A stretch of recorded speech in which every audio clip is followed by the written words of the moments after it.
need to give these GIs a particular protection so they are not actually faked in different countries and they are actually protected also beyond our borders. And that's not about protection, it's about actually giving what these kind of products need to be special, different from the others, because they are.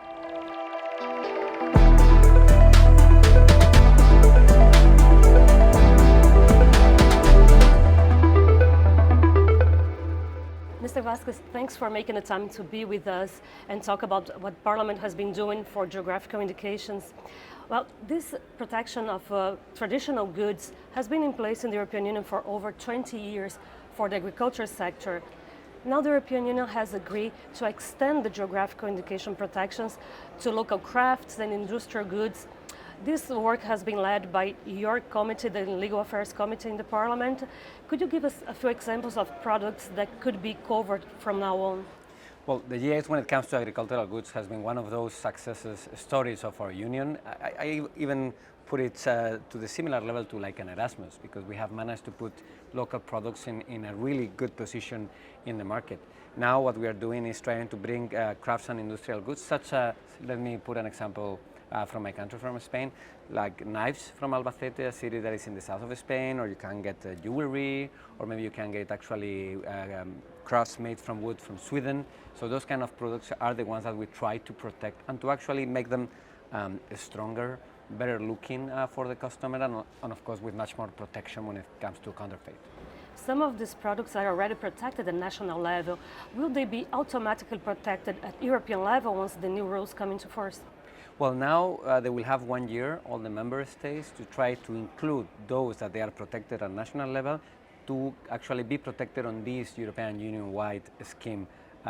So when they cross the border, for instance, from Spain, taking another, again, the example of the knives, when you take them to France or to Finland, to all have the same characteristics, the same stamp, so they are protected in all the internal market. And so people will be able to recognize them from the stamp as we have with the agricultural products. Exactly, we have the European Union stamp, which actually gives you, as we do in the agricultural goods, a symbol of quality, and they have been made in a particular region or territory within our borders. And of course, it will also be described with all the specificities of the product. That it's true that we have tried to be quite flexible while drafting this piece of legislation, so we can adapt those that are already existing at national level.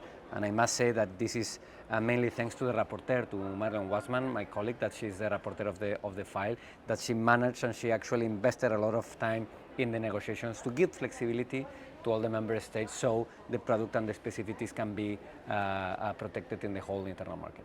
And the seal, will it be the same as for agricultural products, or will it be a specific seal only for crafts and industry? Exactly the same, because what we want to do is actually to take that success story of those agricultural products and that symbol and take it to the crafts and industrial goods. And replicate, of course.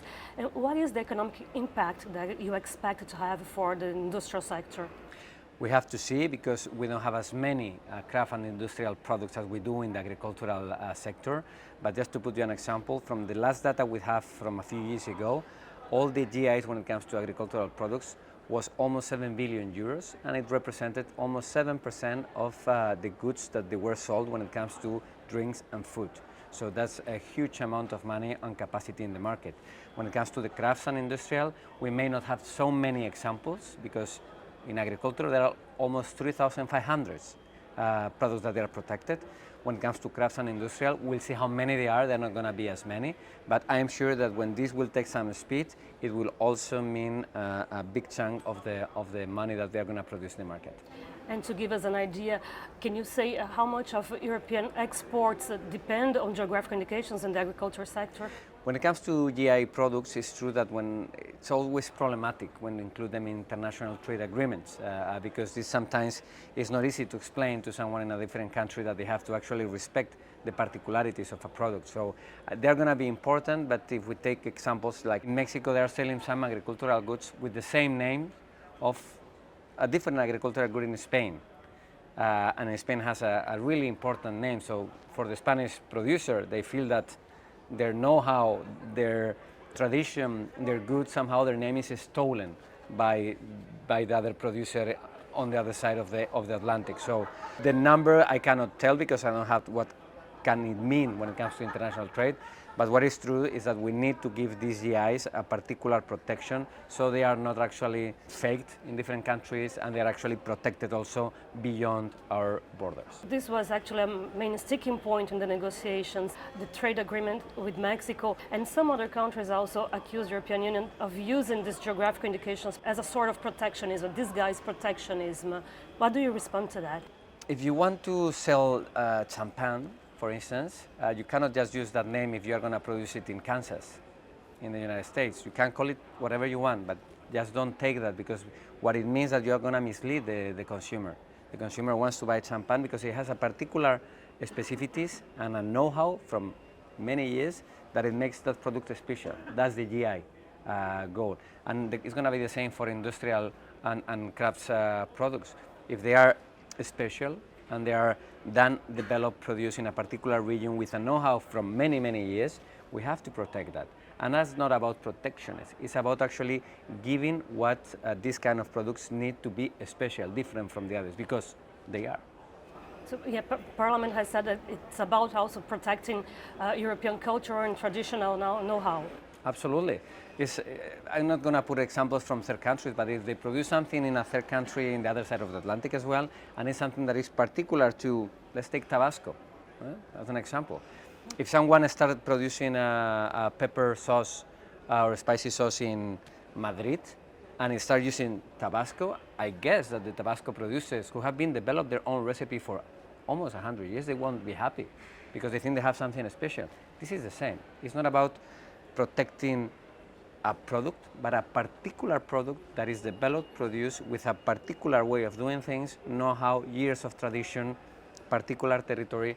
So I think it's something that is being widely proved that is a success, and is what we have to actually push for those also special craft and industrial products that they are produced in almost every country of the European Union. Do you think that the protection of geographical indications could also help to boost tourism and perhaps revitalize some European regions that have been prone to exodus? Maybe not that much, but it's certainly going to help to prevent it. Where I'm from is a really small region in the center of Galicia, which is very well known because we have more cows than people. So it's a cow region. So milk is one of the main products. And in that particular region, they are now producing a particular cheese that when it got the GI protection, actually made the farm to be bigger, to produce more milk, and to actually create more economy, wealth, employment, everything. And it's also true that now you can see people that when they come, they want to go to see the farm where they produce the cheese, because now it's become well known in the whole region, so the people go and they want to see. It's the same. Who hasn't been doing enotourism in the last 10 years? Who hasn't been in a winery trying to try wine and see how they produce it and visiting the landscape and the grapes and see how they produce the wine? Of course it brings tourism, because when you actually put in value something that is special, you bring people over. And at the same time, you create wealth, you create employment, and probably only with this we will not be able to prevent these rural areas from becoming with no people, but indeed it's going to help to prevent it in the upcoming years. And not only that, if I may finish, you are also transmitting know-how. I'm going to take this example of the cheese factory again. I know that the children of the owners, now they want to continue with the business because it's become a successful business. They are doing something that their family has been doing for decades, and now they're proud of it and they want to stay in their hometown, although it's a small village. Why? Because they have something to actually live on, to produce, and something they're proud. So it's going to definitely help.